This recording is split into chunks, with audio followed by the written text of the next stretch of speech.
龍餐廳只是中國人真正去了解外國故事的開始。講好中國故事這件事情呢，道途紀遠且長，不是今天有龍餐廳就講好中國故事。先了解他們的故事，而後慢慢的就會變成他們來聽我們講故事，再來他們會講我們的故事。這個電影給了一個答案，就是如果中東的兒童他們遇到的是美國人，他們很可能就會走上仇恨、暴力的循環。但是当他們遇到的是中國人，他們的方案是能夠自食其力、安身立命。Ladies and gentlemen, welcome the host. 想今天歷史哥與楊生對麥加協議的看法，就是土耳其、沙特和巴基斯坦三國聯盟，叫做中東版北約嘛。对，我覺得吧，這個東西它的最大的影響是這個哈，就是中東的安全體系開始不是由美國一家說了算了，這個是對於美國來講是個很大的損失，就是他打伊朗這場戰爭啊，你說打不打得下伊朗，或者說這個能不能迫使伊朗屈服，這種損失還是表面的。深層次的損失就是他的這些盟友開始自己抱團。中東的這個情況呢，就是美國失去了對一旦盟友們之間呢開始自己相互依賴，這個把安全變成自己內部的一個事情的時候，那麼美國干涉的抓手就會減少。然後呢，這個也跟第二個話題就是歡迎來龍餐館是吧？跟這個有個東西也有關係，就是這個原來啊，這中東這個地區啊。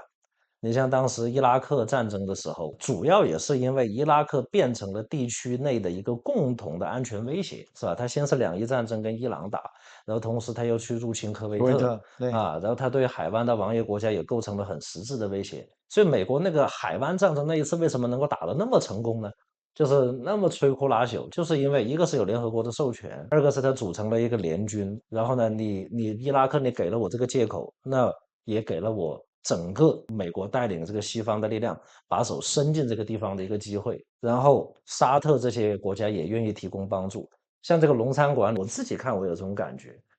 就是它這個片啊，它的這個英文名啊叫做 Once Upon a Time in the Middle East，它不是叫做 Welcome to the Dragon Restaurant， 它不是這麼翻的，它是直接翻成 Once Upon a Time in the Middle East， 就是中東往事。所以說它其實是借了一個在當地開中餐館的一個中國人的視角來講了一段中東往事。那麼這個國家呢，它的藍本其實就是伊拉克，然後呢，它的這個時間的跨度呢，大概就是在2003年美國這個全面入侵伊拉克的前後。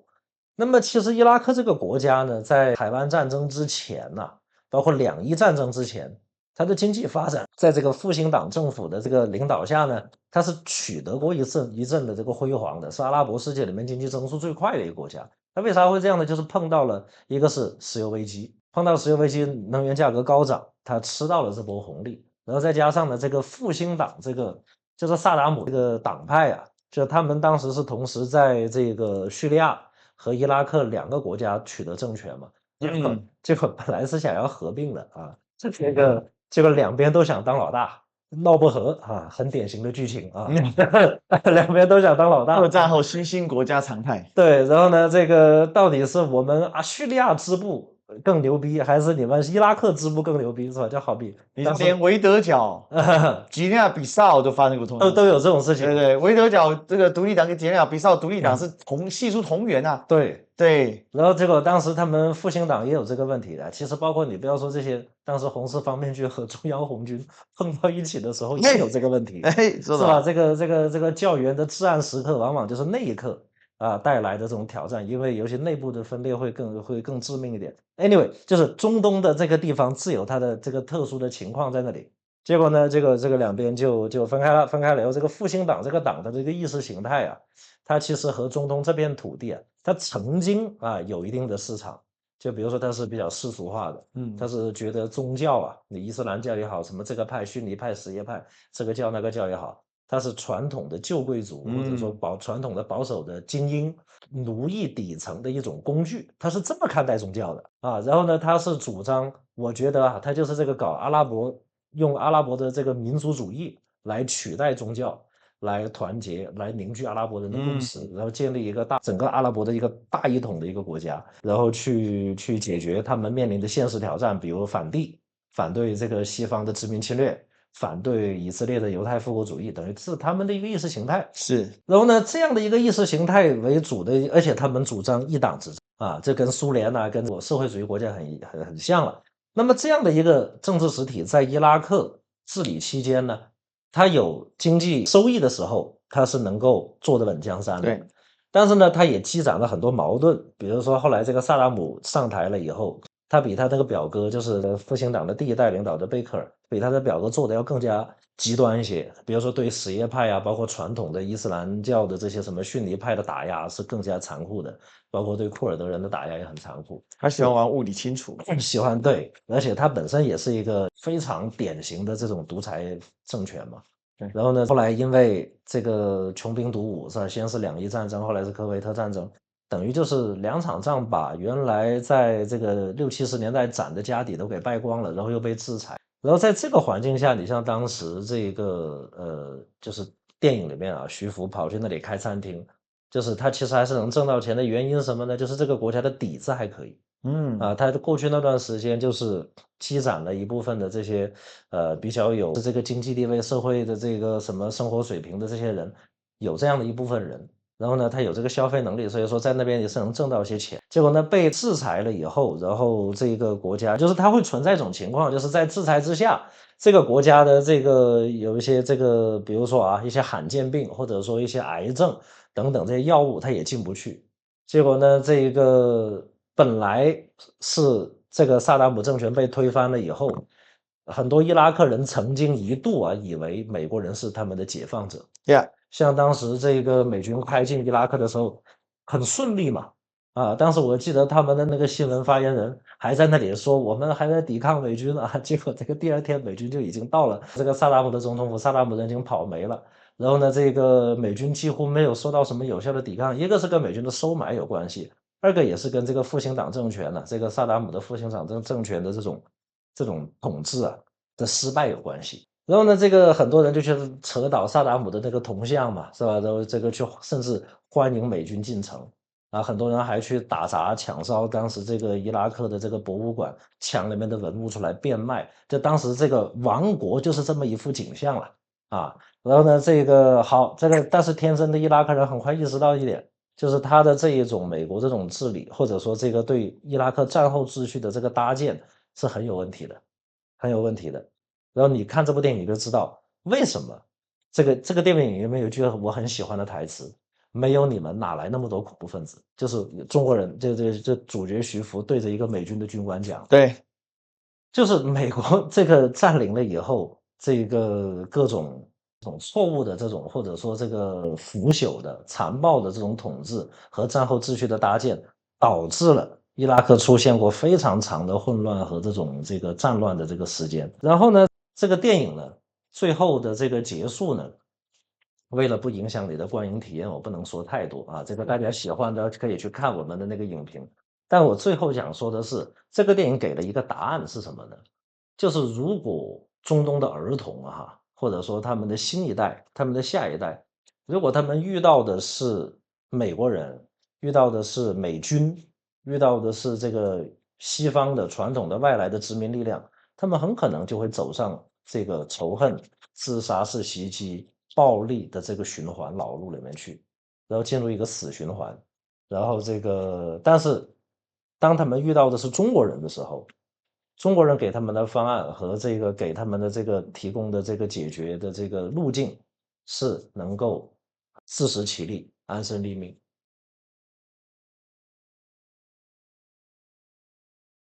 我覺得電影比較遺憾的就是沒有拍出來哈，就是中國對伊拉克的改造。為什麼呢？我覺得很遺憾，因為在現實中啊，中國是參與伊拉克戰後重建時間最早，項目最多，領域最廣，啊，這個持續時間最長的國家，力度最大，既深且廣。而且我們的這個15年就跟伊拉克這個新的政府就簽了一帶一路的這個合作協議了，然後中國和伊拉克也變成了這個戰略夥伴。從2015年到2025年這10年時間，中國幫伊拉克建了這一個首都的交通樞紐工程，建了煉化這個石油氣的那個氣站。來供應伊拉克的這個能源、這個供氣短缺的這些問題等等，我們做了很多事情。你知道還有一個東西，基站，它就是5G 嘛，对吧？这个对，還有供電，除了有線電之外，還有做小太陽能板、光伏的，而且是家用光伏。對，然後另外在一些偏遠地區不方便拉線的，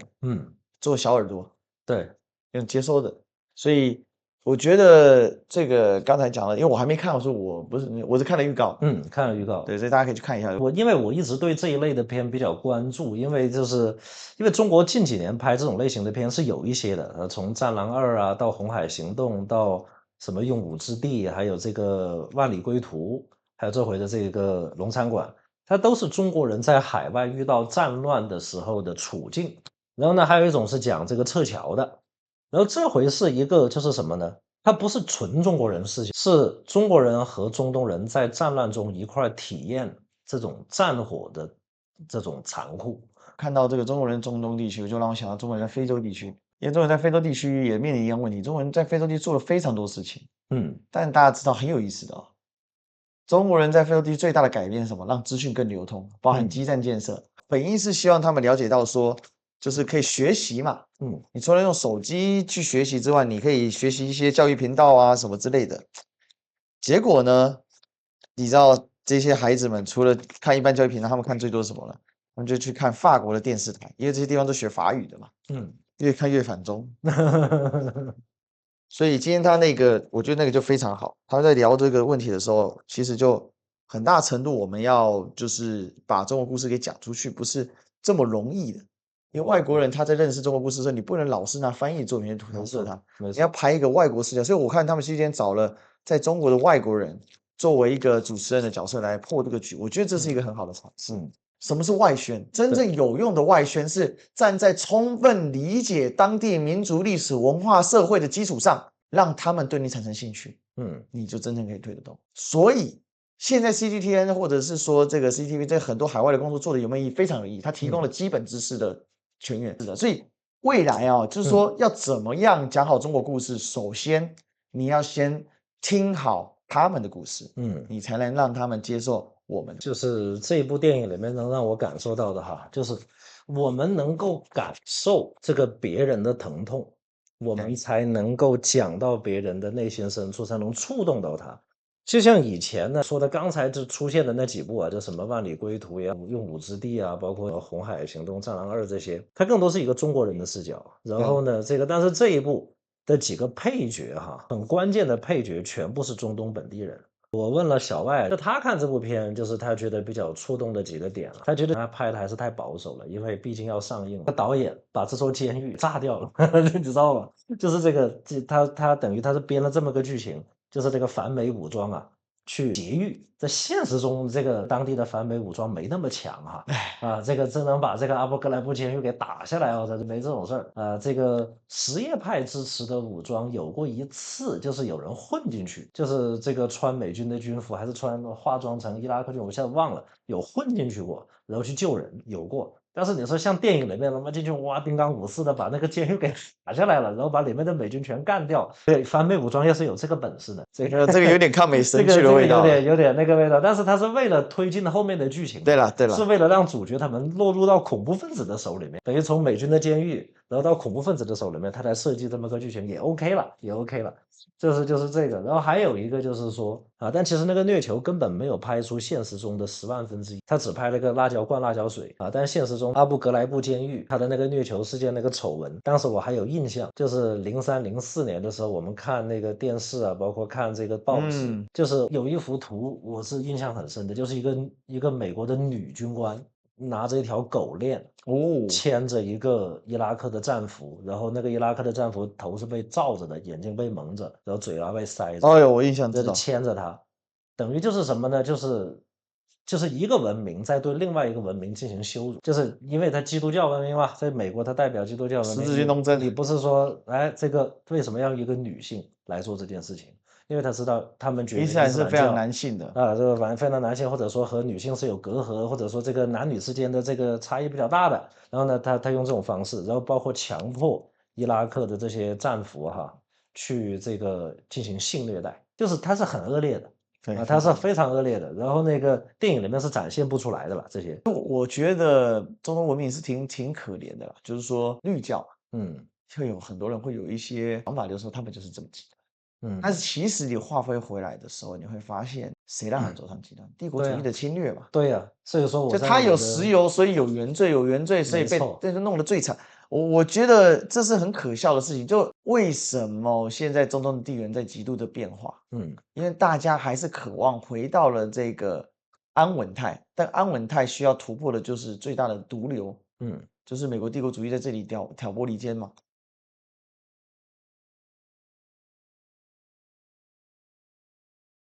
我有一個解讀，在我的自己的視頻裡面已經發了，就是以一个万字影評吧，20来分鐘一個視頻，大家可以去看那個。我要一句話就是說來講的話，這部電影是我們中國視角去看紛亂的世界，看這個變亂交織世界的一種新的嘗試啊，然後也是對戰亂中的中國人應該扮演的角色的一種表達啊，我覺得是這部電影超越原來的無論是這個戰狼的這種純動作片的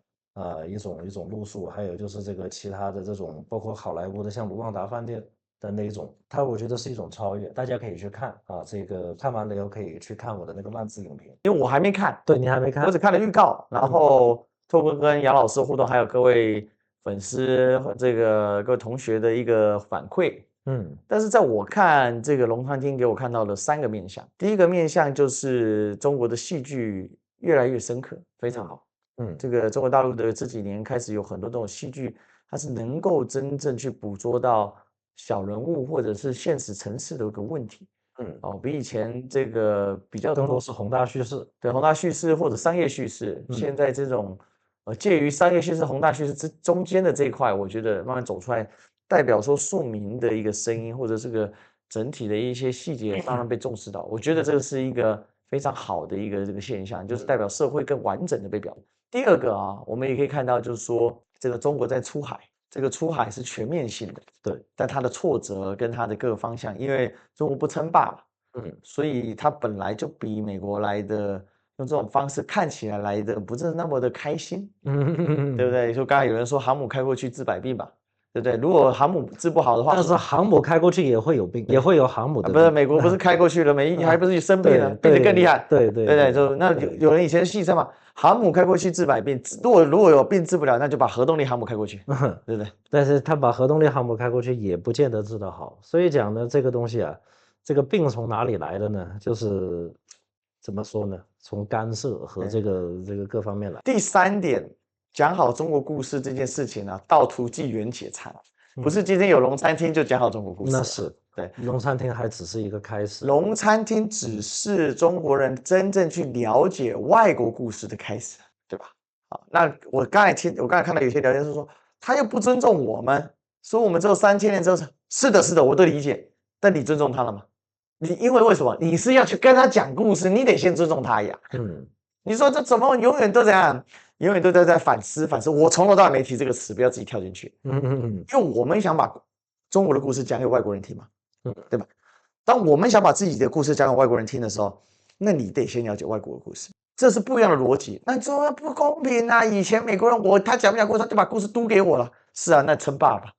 但稱霸有比較好嘛？中國人為什麼不稱霸？是有一個內在邏輯理論，這我們今天不展開了。所以我這麼講，就是說，先了解他們的故事。而後慢慢的就會變成他們來聽我們講故事，再來他們會講我們的故事。其實這個變化已經在產生了，對，而且因為資訊時代，它速度會非常快。比如說橋水基金創辦人 Dario，最近挖了各種吹啊，什麼中國的操控體系最棒，什麼都講不出來了，是吧？他特別，他在這條賽道是很獨特的，對。所以，但是有人做了嘛？對，是，還有就是這個 China Travel 啊 ，China Magazine 啊，就是各種這種現象，比如說來中國旅遊，還有就是這個用中國人的生活方式去過他的一天，就是這種現象的出現，它本身它也不是說你中國傳媒做到的，而是一種就是自然而然的這種文化感召力。是的。那麼這個是我覺得大概提供給大家，我還沒看之前的一個心得，他是看完的心得。希望看完了以後，這個再聽到你的新的見解。可以，我們到時候可以來分享一下。對。